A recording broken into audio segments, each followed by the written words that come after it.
こんにちは。ようこそ大人の童話シアターへ。本日もお越しいただきありがとうございます。当シアターの支配人ルイと申します。当シアターでは童話、児童文学をはじめ世界中の名作や時代を超えて愛される作品を厳選してお届けしております。かつて子供だった私たちが懐かしい物語に再び心をときめかせたり、心に響くまだ見ぬ物語と出会ったりする、そんな豊かな時間をお届けする場所です。大人になった今だからこそ感じられる物語に秘められた言葉の深みや感情の彩りをどうぞゆっくりとご堪能ください。それでは本日も一つの物語をご一緒に味わってまいりましょう。今回ご紹介するのはメアリー・シェリーによる珠玉の物語フランケンシュタインです。この作品は世界で最初の SF 小説とも呼ばれるゴシック小説の金字塔です。時代を超えて愛され数えきれないほどの本案を生み出してきました。そして2025年この物語は新たな生命を吹き込まれ再び私たちの前に姿を現します。監督はアカデミー賞に輝く巨匠ギレルモ・デル・トロ氏です。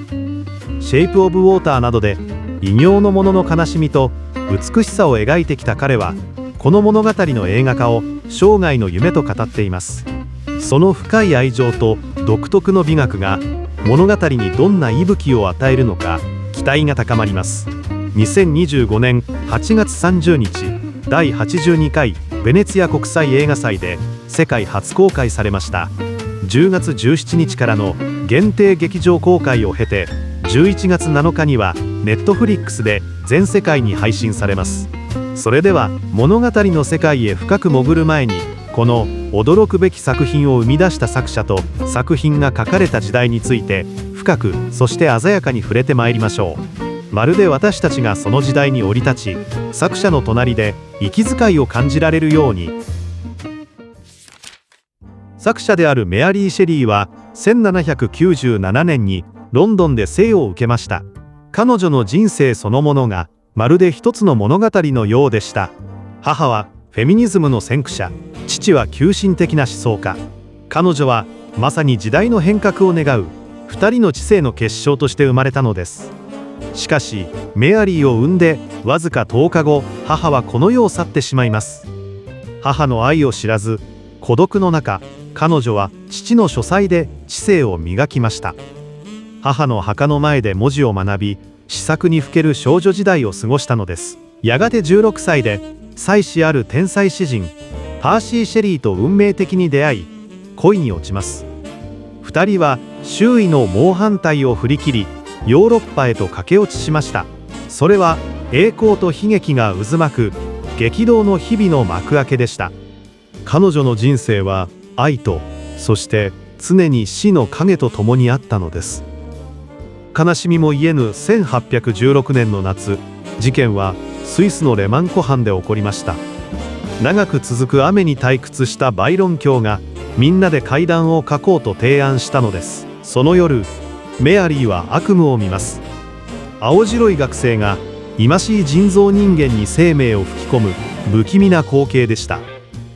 この鮮烈な夢こそが不朽の名作フランケンシュタインの原点となったのです。1818年にフランケンシュタインは匿名で出版されました。その頃世界は大きな変革の熱と痛みを同時に抱えていました。産業革命は加速しロンドンの空は石炭の煙で覆われ始めていました。蒸気機関の轟音が鳴り響き社会はかつてないほどの光と影を生み出します。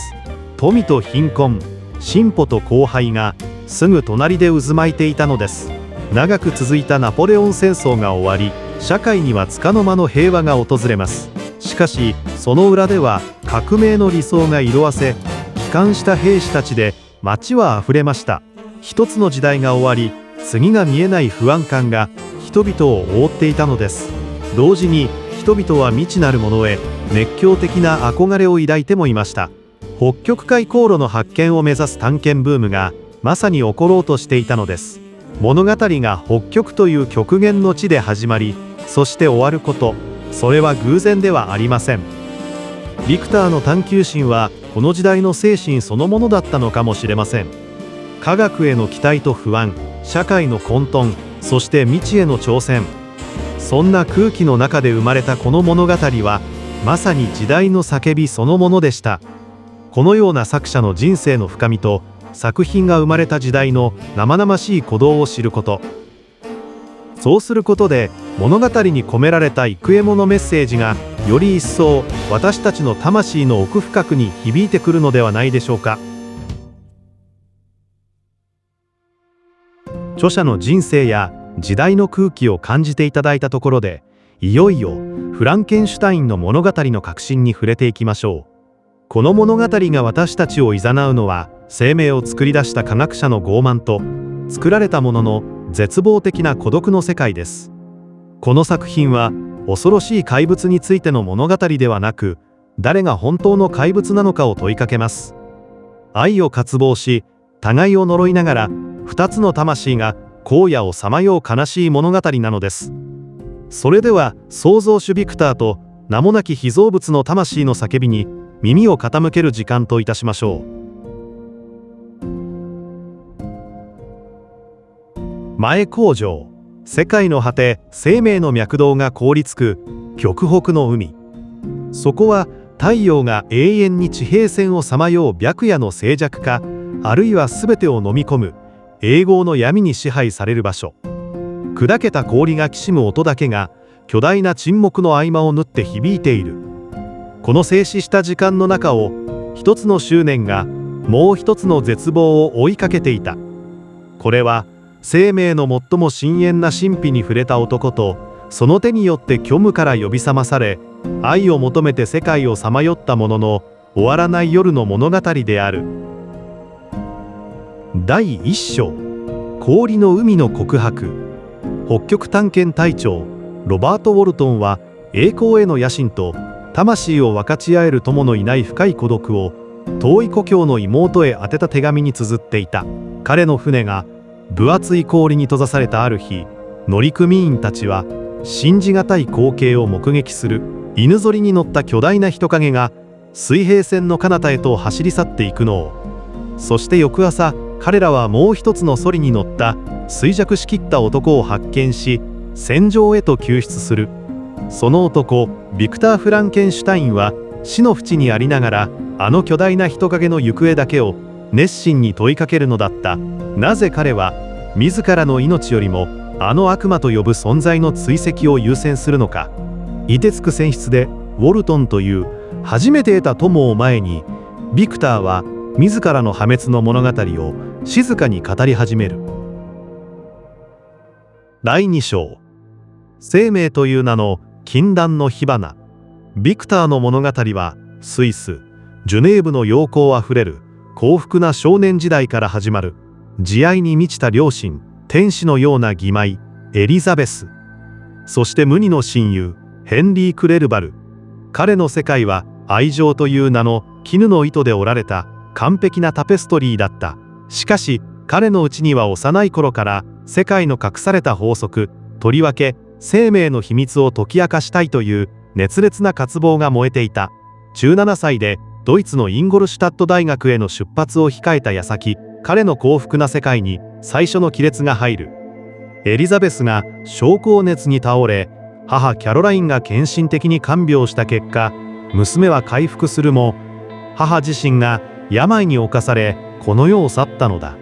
母の死は彼にとって人生最初の大きな不幸となり、生命の儚さとその神秘への探求心を一層深く魂に刻みつけた。インゴルシュタットで彼は恩師バルトマン教授の言葉に運命を揺さぶられる。現代の科学者たちは天の雷を操り地震を模倣し、見えざる世界をその陰で嘲笑うことさえできる。その言葉はビクターの野心に火をつけた。彼は家族も友人も忘れ、昼は解剖室に夜は墓地に通い詰め、2年もの間狂気的な熱狂のうちに生命創造の神秘へと没頭していく。そしてついに彼は無生物に生命を吹き込む力を手に入れる。その力は彼に何をもたらすのだろうか。第3章、見捨てられたアダムの誕生。11月の陰鬱な雨の夜、ビクターの研究室でついにその時は訪れた。生命の火花が散り、彼の創造物はその黄色い瞳を開き、大きく息をつく。しかし完成したその姿はビクターが夢見た美しさとはかけ離れていた。8フィートの極、シワだらけの皮膚、水っぽい目。その醜悪さは彼の夢を瞬時に悪夢へと変えた。ビクターは自らが生み出したその存在に言葉にできない恐怖と嫌悪を抱き、部屋から逃げ出す。彼が眠りから覚めると、怪物はベッドのカーテンを掲げ、口元に歪んだ笑みを浮かべて彼を見つめていた。その夜、ビクターは創造物を研究室に置き去りにし、街をさまよう。彼は自らの創造主に完全に見捨てられたのだ。翌日、偶然にも親友クレルバルが訪れ、ビクターの憔悴しきった姿に驚く。再会の喜びもつかの間、ビクターは重い熱病に倒れ、数ヶ月もの間、生死の境をさまようことになる。彼が回復した時、あの忌まわしい怪物の姿はどこにもなかった。第4章、小屋の影から覗く世界。創造主に見捨てられた怪物は森の中を孤独にさまよっていた。彼は光と闇、空腹と渇きといった原始的な感覚しか持たない無垢な存在だった。ある日、彼は貧しい一家が暮らす小さなコテージの隣にある物置小屋に隠れ住む。壁の隙間から彼は盲目の老人デレイシーとその子供たち、心優しいアガサと憂いを帯びたフェリックスの生活を覗き見る。彼らの間の愛情、音楽、そして言葉。怪物は影の中から人間の美徳と社会の仕組みを渇望するように学んでいく。夜ごと彼らのために薪を集め、見えざる良き精霊として尽くすことにささやかな喜びを見出す。しかし近くの泉に映った自らの醜い姿を見た時、彼は自分が何者であるかを知り、激しい絶望に打ちのめされる。彼は自分が永遠にこの美しい世界から排斥された存在であることを悟る。彼の知性と感受性は彼に何をもたらすのか。第5章、最後の希望。砕かれた心。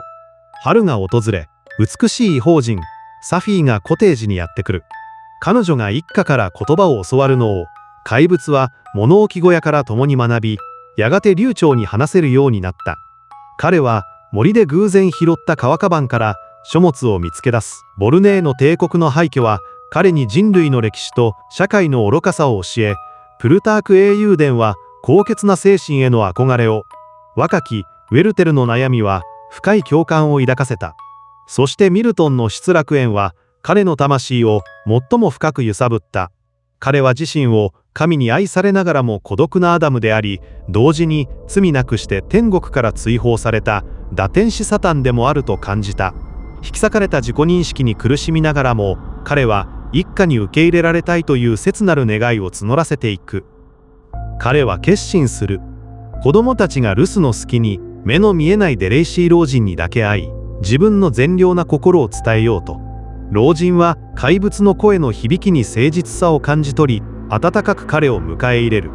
しかしその束の間の心の交流は、帰宅したフェリックスたちの絶叫によって無残に引き裂かれる。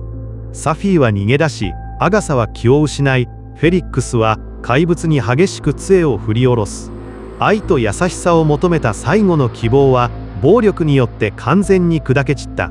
その夜、怪物は復讐の炎でコテージを焼き払い、自らを生み出した名も知らぬ創造主への愛憎の入り混じった複雑な思いを抱き、彼が住むというジュネーブへと向かう。第6章、復讐の連鎖。最初の犠牲者。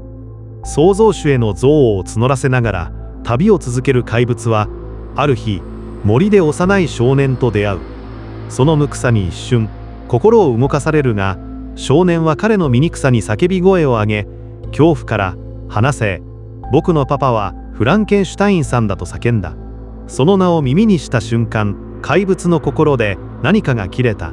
初めて知った創造主の名は復讐の具体的な標的を彼の心に刻み込んだのだ。彼は衝動的に少年の喉を絞め、ビクターの弟ウィリアムを殺害してしまう。そして眠っていた無実の召使いジュスティーヌの服にウィリアムが持っていた母の肖像画を忍ばせ、彼女に殺人の罪を着せる。秘宝を受けジュネーブに戻ったビクターは、真犯人が自分の創造物であることを直感するが、そのあまりに荒唐無稽な話を誰にも信じてもらえず、ジュスティーヌは処刑されてしまう。罪悪感に苛まれるビクターがアルプスをさまよう中、氷河の上でついに怪物がその姿を現す。怪物は自らが孤独と絶望の中でいかにして悪へと落ちたかを語り、ビクターに一つの要求を突きつける。自分と同じように醜く孤独を分かち合えるメスの伴侶を創造せよと。さもなくばさらなる破壊を続けると脅して。第7章、束の間の誓いと裏切りの島。怪物の脅迫と創造主としての責任に苛まれたビクターは不傷不傷ながらその要求を飲む。彼は親友クレルバルと共にイギリスへ渡り、人里離れたスコットランドのオークニー諸島で2体目の創造という忌まわしい作業に取り掛かる。しかし作業が進むにつれ、彼は恐ろしい可能性に気づく。もし2体の怪物が子供を産めば、地上に悪魔の一族が蔓延してしまうのではないか。メスの怪物がオスの約束に従う保証はどこにあるのか。未来の世代にまで及ぶ破滅の責任を負うことはできない。その思いが彼を支配した月よ、窓の外に期待に満ちた怪物の歯を見せた笑みを見る。その瞬間、ビクターは劇場に駆られ、作りかけのメスの体を八つ裂きに破壊する。絶望と復讐の叫びを上げて、怪物は去り際に呪いの言葉を残す。覚えておけ、結婚の夜、私はお前と共にいるだろう。その言葉はビクターの未来に血のように暗い影を落とした。第8章、約束の夜、消された光。オークニー諸島を去ったビクターはアイルランドに上陸したところを当局に拘束される。そこで彼は親友クレルバルの考察隊と対面させられ、その衝撃から失神、殺人の容疑で投獄される。怪物の復讐はすでに始まっていたのだ。後に犯行時刻のアリバイが証明され釈放されるが、心身ともに廃人同然で帰郷した彼をエリザベスの変わらぬ愛が迎える。ビクターは怪物の脅しが自らの命を狙うものだと信じ込み、結婚の夜に決着をつける覚悟でエリザベスとの結婚を決意する。その日、2人は祝福の中、湖畔の宿へと旅立つ。ビクターは拳銃を懐に忍ばせ、怪物の襲撃に備える。しかし彼の警戒は致命的に的を外れていた。彼が部屋を離れた一瞬、エリザベスの悲鳴が夜の静寂を切り裂く。ビクターが駆けつけた時、そこにはベッドに投げ出され、首に殺人者の指の跡を青く残したエリザベスの亡骸があった。窓の外には勝利を嘲笑うかのように歪んだ顔の怪物がいた。すべてを失ったビクターの心に残されたのはただ一つの感情だけだった。第9章、極北の追跡者。エリザベスの死は父アルフォンスの命をも奪った。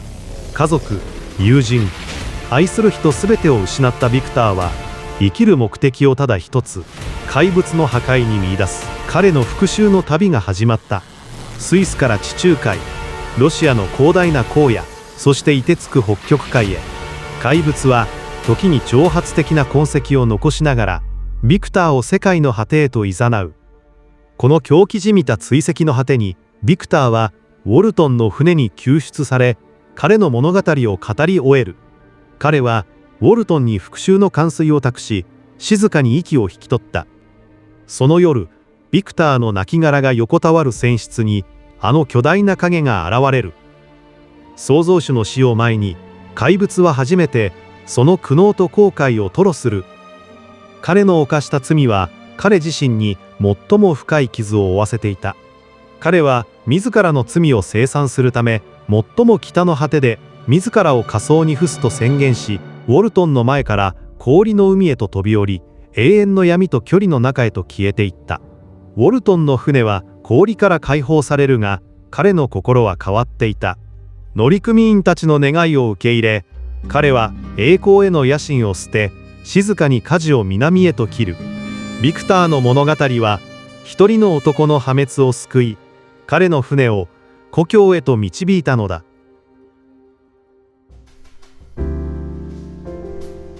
エピローグ。鏡の中の怪物。ビクターの死は一つの悲劇に終止符を打ったかに見えました。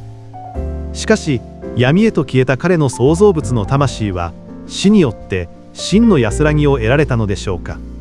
そもそも創造主と被造物のうち怪物と呼ばれたのは一体どちらだったのでしょう。むしろ私たち一人一人の中にこそ愛を強く求めながらも拒絶されることへの恐れから他者を遠ざけてしまう心があるのかもしれません。そして自ら孤独という名の氷の海を漂う内なる怪物が潜んでいるのではないでしょうか。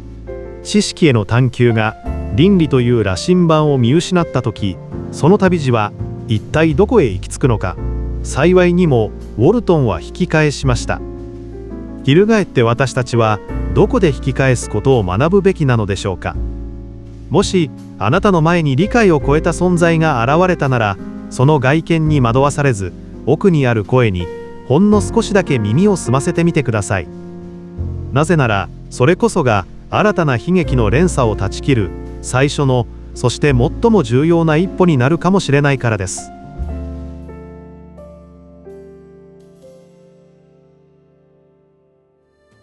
いかがでしたでしょうか。